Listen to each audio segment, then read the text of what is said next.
Okay, I am still podcasting from BravoCon, and I am so excited. We all know that I am a below deck psycho, and I have Captain Kerry with me. Oh my God, so much to discuss. Where do I even start with you? I don't know if, first of all, super excited to have you on the show. Thanks for having me. We all know that I'm a big below deck person, but I do need to call you out on something. All right. And I think it's I think you're here out of guilt. And I'm going to tell you why. Really? Because you made an admission to me last night. Yeah. You were very quiet on our panel. And we came off stage and you said, I'm sorry I was so quiet, but I've had to pee the entire time. Yes. So I think that you owe me. You are here out of guilt because you owe me. Yes, I do owe you. Yes. Okay, yeah. So I'm just saying, I'm going to do full disclosure this now. Is fair. Yes. You are here under duress. No, I want to be here. Yeah. Yeah. Obligation. There you go. I like that you're a gentleman and you're clearing your side of the street. So I mean, I just got to go back a minute. How did you get into yachting? So yachting itself or boats? Really? How much time do we have for your personal That's history? right. I know. Give me the cliff notes starting with boats. The short. No, so I come from a family of tradespeople. Okay. So I was destined to be a tradesperson. Explain for Americans what a tradesperson is. A tradesperson, like a plumber or a builder, electrician, tiler. So that was my family. Okay. We grew up on the road. We talked about that. Going from town to town. And my dad was building homes for the native Australians, Aboriginals, and building hospitals and so forth. So that's how I kind of started off. And I went to trade school electrician, and I ended up getting a job on a parasailing boat. Just random. And that's, well, there's this, you asked for the cliff notes. Yeah, but so they were like such a... Yeah. I grew up in the Outback. We moved to the city, to the coast when I was 16. And then 2 years later, I'm on a parasailing boat. Now, how did you go from saying to people, make sure that you're clipped in, to a yacht? Yeah, well, that was, I always wanted to be, when I heard about yachting, I was so excited because I went from parasailing to the commercial industry, and commercial boats don't fix things if they're not making money. Right. And I heard about these yachts with these unlimited budgets, with everything was perfectly well done. So I'm like, I want to do that. How long did it take you from, I'm going to assume, very low on the totem pole to captain? What was your journey? Or were you just like, I'm so good at this, I am being promoted so fast, I don't know what to do? So before I came overseas, I was a very established captain and engineer. So I've done all jobs on a boat. I've been a deckhand, I've been a stew, I've been a cook. You've been a stew? I've been a stew. I've been a cook. I was going to say, how much not fun is being a stew? Yeah, that's why I didn't stay there very long. Yep. I've been a cook as well. Were you a good stew? And no. Okay. Were you a good cook? A good cook, yes. Okay. Good cook. And when I came into yachting, the first job I had was an engineer in yachting, and I heard that was the best place to be. Also a very established captain, but they wouldn't accept my Australian qualifications. So I had to go back to school again, start all over again. So then I got the certification done in a couple of years. And then I wanted to stay as an engineer, first officer, and try to understand yachting, try to understand how it is to relate to wealthy people and what they want, what they need, and little things like when you go to a certain dock, which way to face the boat because you want them to enjoy the view. So it didn't take me that long, really. Probably 5 years. That's fast. Yeah, but I had a career in Australia beforehand, so I brought that with me. Right. So you already had a CV. Yes. Okay. So you just talked about relating to wealthy people. Yes. It's a different breed. Yes. It's a different breed. Before you got onto below deck, what was the weirdest thing? Because we've chartered a boat. We've done all that. Yep. I know that we were not your typical, because all anyone in our family does is sleep on vacation. So we would go from like jumping in the water to sleeping and reading. Like Perfect, yes. No one was up past like 10 p.m. We were like the stew's dream. Yeah. Everyone was just, That was it. Yeah. That was it. So what was the weirdest thing you had ever experienced before below deck? boy. What do I want to tell you? Please tell us everything. So, well, no, the one I like to tell, and it's it's just ridiculous, is the Russian guests are normally the most challenging guests, and they have an unlimited, pocketbook most of the time. So you'll get some crazy things where they want a caviar from a certain region and it's flown in.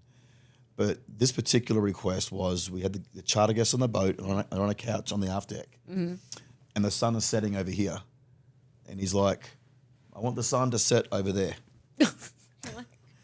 So okay, you turn the boat. Turn the boat around. Yeah. Got a tender, spun the boat around, held it there till the sun set, and then the boat fell back again. Okay, that is a little. Was he a good tipper? He was okay. And I don't. He might be watching. But here's the thing: I don't think what people realize, because below deck is a whole different animal than what really goes on significant charters. First of all, you have to take the boat for usually 10 days. Yeah, at least a week. Yeah. At least a week, 10 days. There are surcharges that you've never experienced in your life that are, you're trading that for being on a TV show.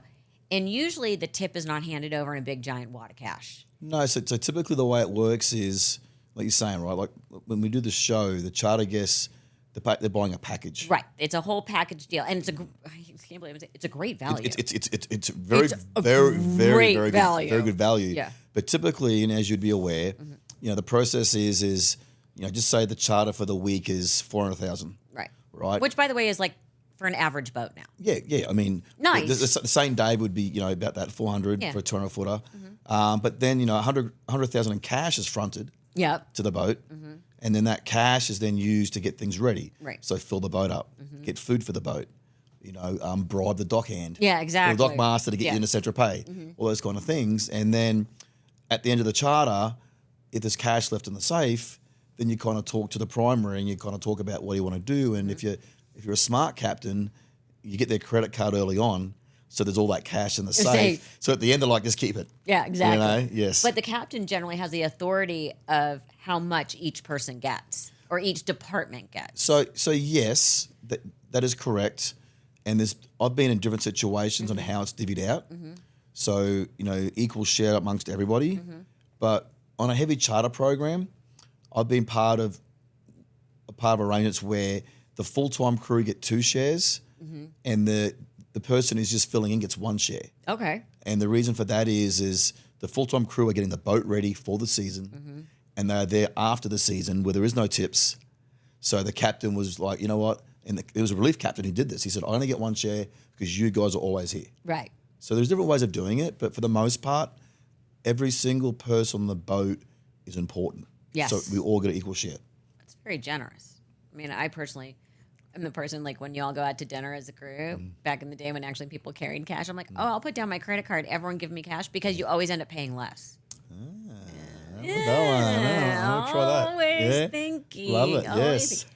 Did you watch the Below Deck franchise before you became a part of it? Not really. So Captain Lee and I, we played golf in this yacht tournament before the show started. Before Lee started on the show. Before Lee started, yeah. And then I think Lee had started filming the second time. We played golf together at the start. And, I had some friends go on the show. So Adrian from the first season, she was a very good friend. Is a very good friend of mine. And then Ross, I think it might have been season 6. Ross had worked for me for years. Really? So, and then he worked for me after shooting, and then I had to fire him because he was always on his phone updating his Instagram. Exactly. Yeah. Did he give you tips like, don't look in the camera? Was he suddenly telling you what to do? Well, no, I actually spoke to Adrian, of course, Ross, and Lee. So Lee recommended you? No, it was Lee was surprised not to be in the show anymore. Okay. So I'd already shot Adventure. But then how did they find you for Adventure? How did they find you? So broad strokes. I just gone through a divorce. Got my wife cheating on me. Good times. I was running a 280-foot yacht. Nice. Pinnacle of my career. I gave up yachting Okay. to get my head better, depression, all that fun stuff. Good times. And as I was kind of fighting my way back up and I was settled again, because I couldn't take on a job as a yacht captain trying to deal with my mental health Right. at the time. And I just saw an opportunity for a documentary-style TV show, and it was going to be Alaska. Which I watched the first seasons of, was there 2 seasons of Adventure? We just did one. One. Yeah. Because the truth is, people want to see people in bathing suits. Yes. And it was a little chilly. Oh, it was so cold. It was so cold.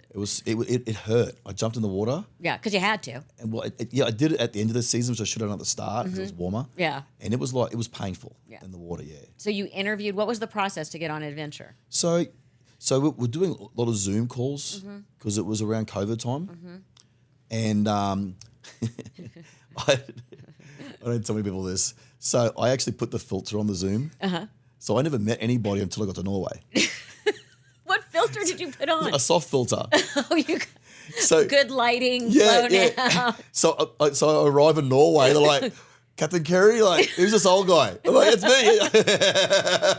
They're like, you look a little different on the Zoom call. I'm like, yeah, well, yeah. Too late now. Sucker. Got me now.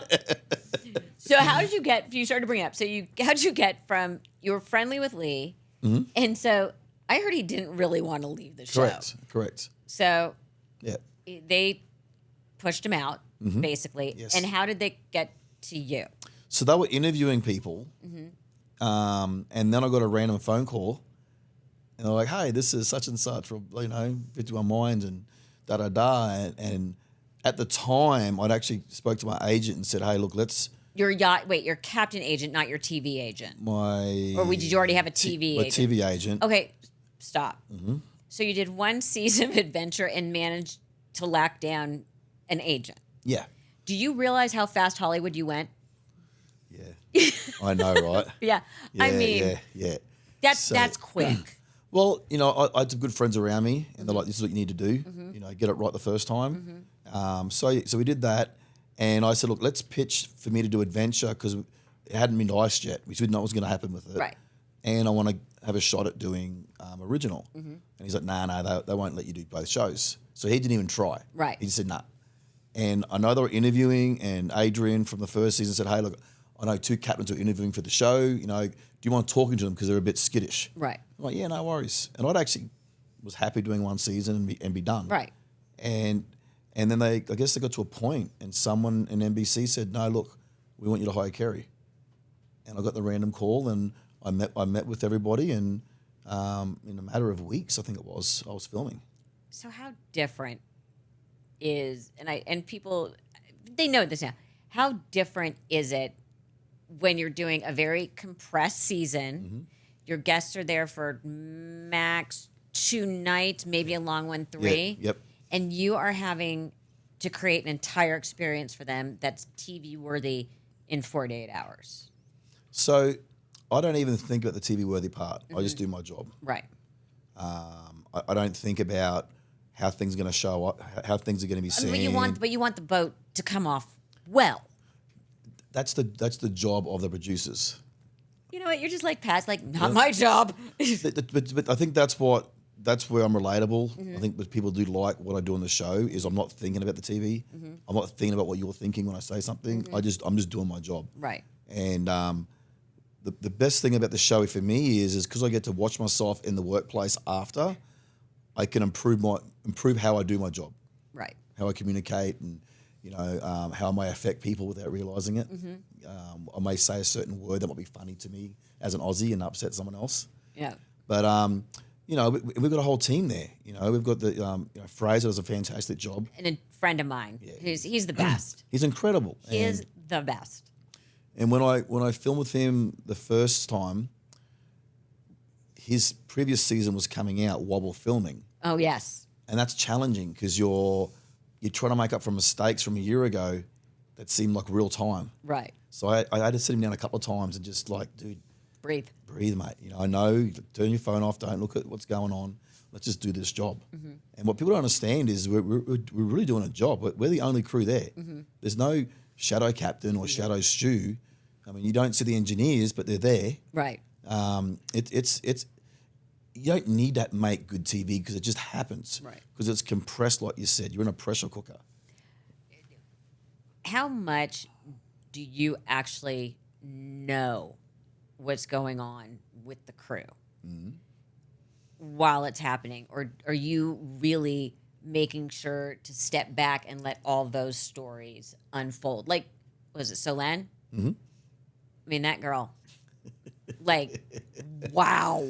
She made great TV. Yes, she did. And but how much did you really know what was going on before we see you find out about it on the show? Because there had to be, I mean, that was crazy shit. So, and a lot of tears. like, I want to talk about Rainbow for a second. Okay. Like, so Rainbow, her job was to make my room. Right. And I would see that she was suffering. And I have a 14-year-old daughter, so I've learnt not always to solve problems, just to be there. Right. And so I would just see that, I'd give her a hug, or ask her how her day is going. I could see that something was bothering her, but she never told me. Right. So with her, I didn't know how much she was suffering. Because that was serious. She was having panic attacks. Yeah. And with Solène, look, I knew she didn't know boundaries. I knew there was things about her that weren't exactly the greatest thing to have as a crew member. But all the things that you got to see on TV, I didn't see until it was on TV. So if Fraser doesn't tell me, I don't know. How shocked were you at some of the things you saw? Oh, boy. Yeah.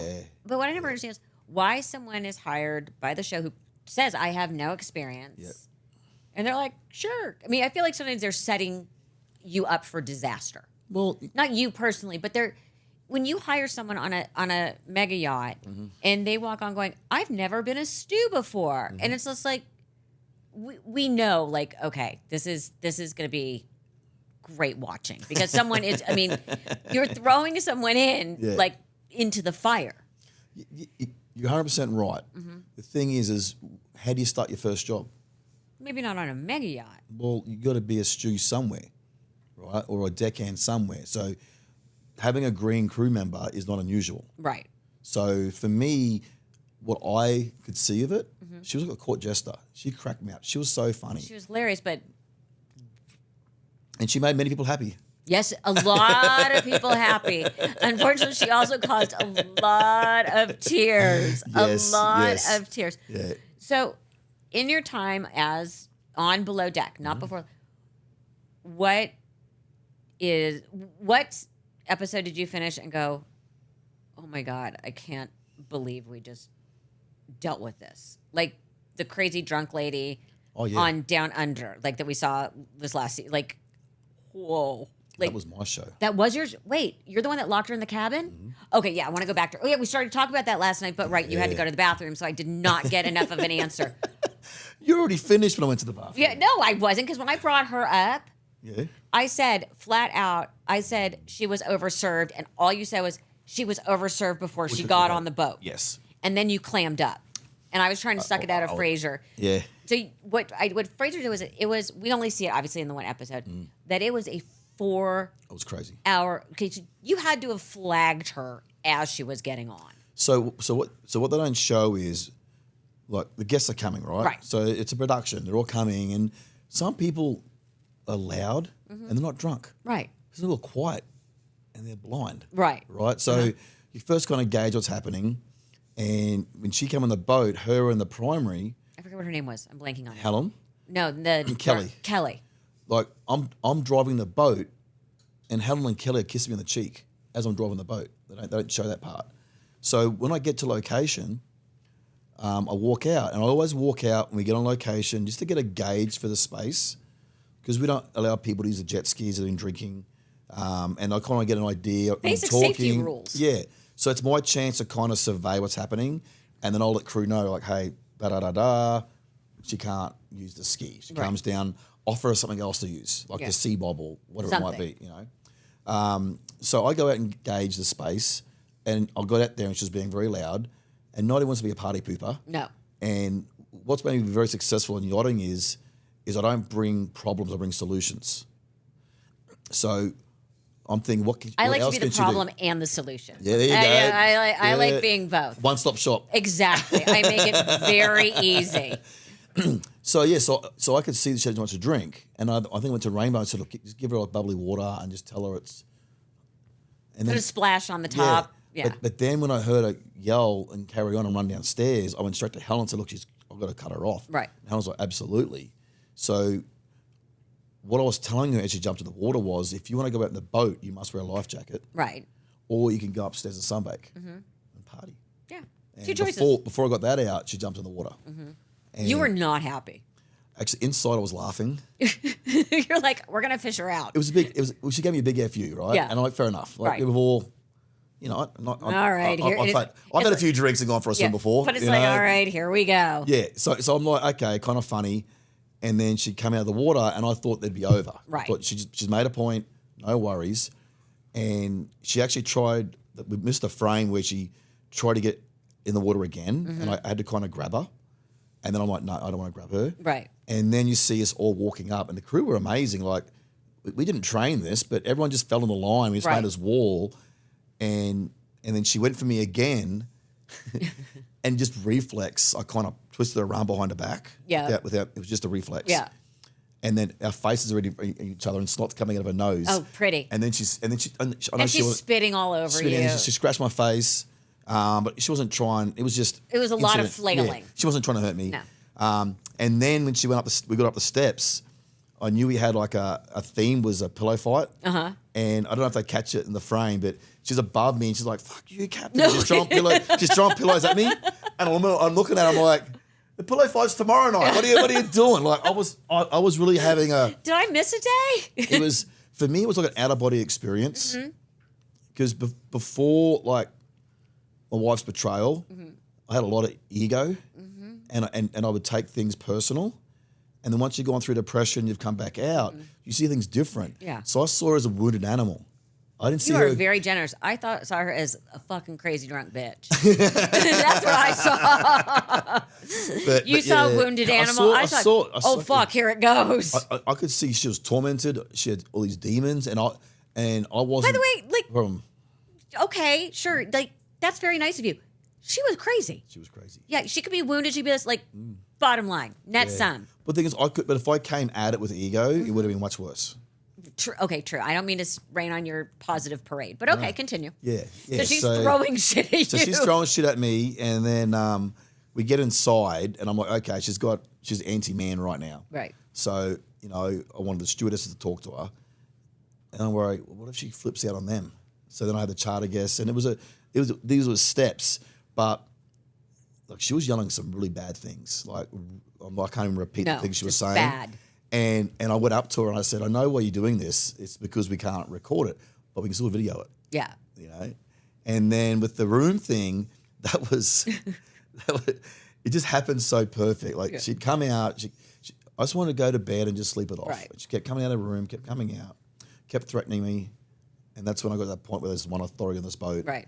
I'm the captain. And then you locked her in her room. And I locked her in her room. But what happened before that, she's come to me and she's all calm and she's like, can just you and me go to the room and talk this out? Like, can just you and me?